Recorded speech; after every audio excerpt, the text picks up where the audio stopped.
할렐루야, 새생명교회 김한기 목사입니다. 상담을 하기가 부끄러워 자신의 신분을 숨기고 이메일로 상담하신 전년 45세 되는 여인의 사연입니다. 목사님, 말하기도 부끄럽고 억울하여 이 생각 저 생각 끝에 용기를 내어서 이메일로 말씀을 드립니다.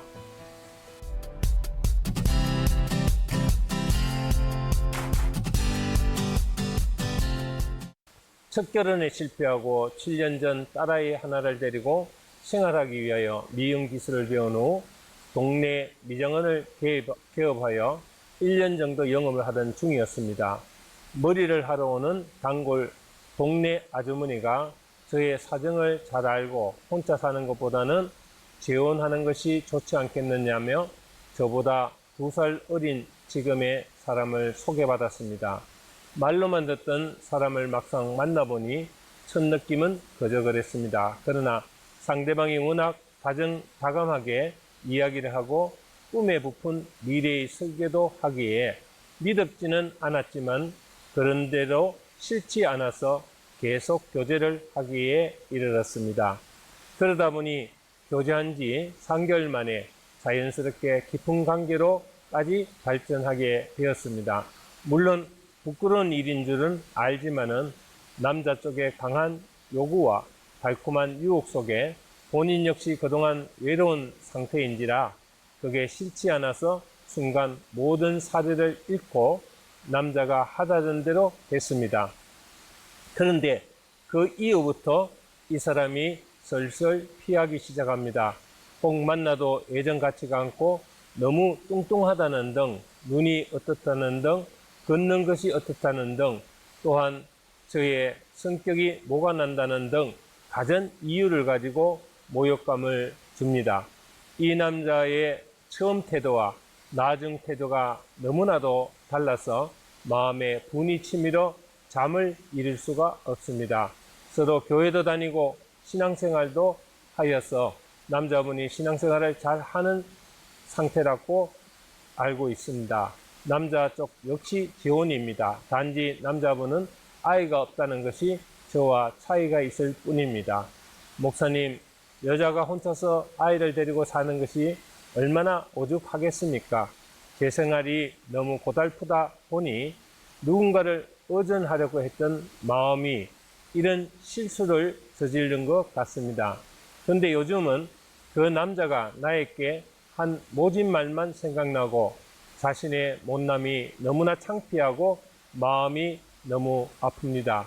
그래서 며칠 전에 관계를 정리해야겠다는 생각에 만나서 마지막 대화를 나누는데 그날 역시 마찬가지로 말 끝에 그래서 당신은 이용당할 수밖에 없는 여자라는 공격적인 말 때문에 마음에 더 큰 상처가 되었고 그 사람을 생각할 때마다 분이 나서 견딜 수가 없습니다.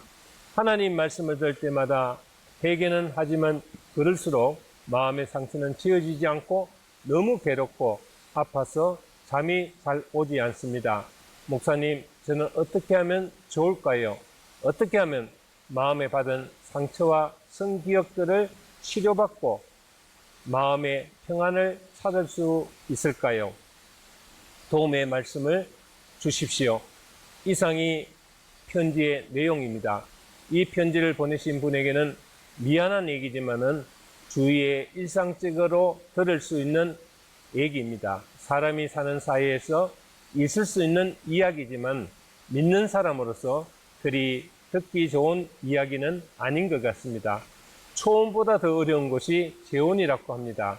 한번 실패했으니 이제 이것저것 따질 게 있나? 그저 적당히 만나 잘 살면 되는 거지 이렇게 쉽게 생각하면 안 됩니다. 통계적으로 초혼보다 재혼이 더 실패할 확률이 높다고 합니다.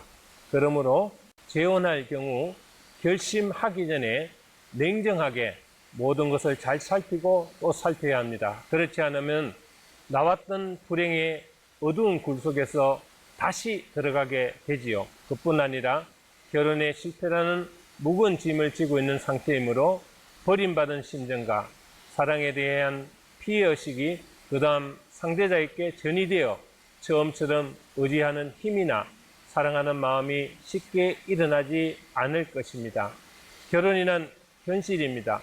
그것은 오다 가다 만나서 호텔에 가는 것과는 다릅니다. 요즘 너무도 쉽게 만나서 사랑 아닌 것을 사랑으로 알고 사는 부부들이 얼마나 많습니까? 사랑의 순결이라든지 인간의 존엄성이 웃음거리가 되는 이런 시대에 우리는 살고 있습니다. 결혼이란 긴 세월 동안 친구처럼 부부처럼 살아야 하는 것이 결혼입니다. 육신적인 것보다 중요한 것은 영혼의 아름다움입니다. 서로 내면의 영적인 것이 맞아야 서로에게 실정이 나지가 않습니다. 이제 용서하시고 새롭게 시작하시길 바랍니다. 잊고 버려야 본인의 마음이 편안해질 테니까요. 책임의 절반은 본인에게도 있다고 봅니다. 그를 위하여 기도하고 전보다 더 나은 신앙생활을 하는 것이 해결의 방법이라고 할 수가 있습니다. 이제 남은 문제는 본인이 어떻게 실패로 인한 마음의 상처를 치료받는가 하는 것입니다. 누가복음 5장 31절을 보면은 예수께서 대답하여 이르시되 건강한 자에게는 의사가 쓸데없고 병든 자에게라야 쓸데있나니라고 했습니다. 우리들 역시 우리 자신이 하나님을 필요로 할 때 하나님을 찾게 되는 것이 사실이죠. 오늘 아픈 마음이 있고 상처받은 마음이 있으니까 주님을 찾게 되었습니다. 찾은 이유가 무엇입니까? 바로 성령님의 도움이 필요하기 때문입니다. 이사야 61장 1절 말씀에 주 여호와의 신이 내게 임하셨으니 이는 여호와께서 내게 기름을 부으사 가난한 자에게 아름다운 소식을 전하게 하려 하심이라. 나를 보내사 마음이 상한 자를 고치며 포로된 자에게 자유를, 갇힌 자에게 노임을 전파하며라고 하셨습니다. 이것은 주님이 이 땅에 오셔서 하실 대표적인 사역을 미리 예언하신 말씀입니다. 첫째로는 마음이 상한 자를 치유하시기 위해서 오셨습니다. 둘째는 포로된 자에게 자유를 주시기 위해서 오셨습니다. 셋째로는 갇힌 자에게 노임을 전파하기 위하여 이 땅에 오셨다는 것입니다. 죄가 들어옴으로써 인간의 마음이 상하게 되었다고 합니다. 하나님은 우리를 사랑하셨는데 우리가 죄로 인하여 하나님의 품을 떠나는 순간 마음은 이미 하늘에 떨어져서 깨어진 마음이 되어버렸습니다. 하나님이 우리를 버리신 것이 아니라 우리가 죄를 짓고 하나님을 떠난 것입니다. 그래서 인간은 결코 상처 있고 버림받은 결과를 낳게 된 것입니다. 인간으로서 가장 고통스러운 것은 아마 누군가에 의해 버림받는 경험일 것입니다.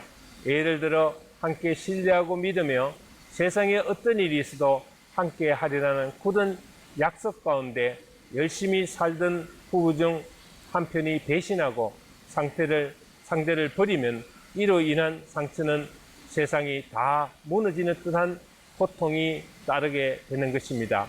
부모가 자식을 버리고 자식이 부모를 외면하고 친한 친구가 외면할 때 우리는 버림받은 심정으로 너무나 괴로운 고통 속에 처하게 되는 것입니다.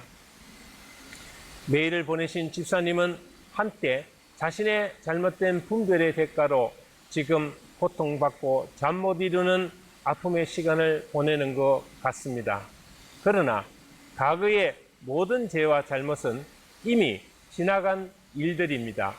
후회하고 마음 아파해도 오히려 나 자신을 자학하고 파괴하는 일밖에 더 있겠습니까? 수치스럽고 분하고 미워하는 마음이 생기면 예수님의 이름으로 부정적인 모든 생각을 물리치시길 바랍니다. 그리고 주 안에서 평강의 삶을 살아가시기를 주님의 이름으로 축원드립니다. 감사합니다.